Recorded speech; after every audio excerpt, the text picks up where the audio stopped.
कृष्णा, राधे राधे। आप सभी का स्वागत है हमारे लोकगीत चैनल में। विद्यार्थी लोकगीत, कृति लोकगीत वन, विद्यार्थी लोकगीत पचपन। अंगना में बोलेली नदिया, अंगना में बोलेली नदिया, कंगना हम लेबै हो।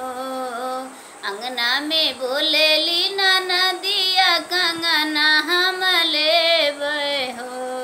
भौजी तोहरा के, भौजी तोहरा के भइल ललनवा, कंगना हम लेबै हो।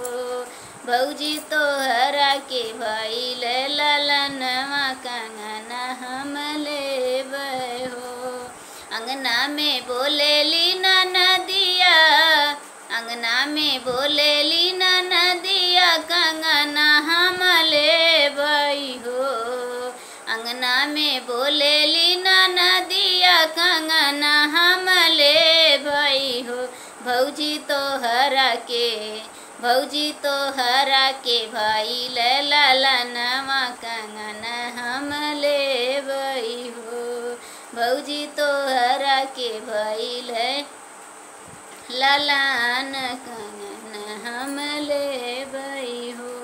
भीतरा से बोलली भौजिया, ससुर सुनी लेत्या हो।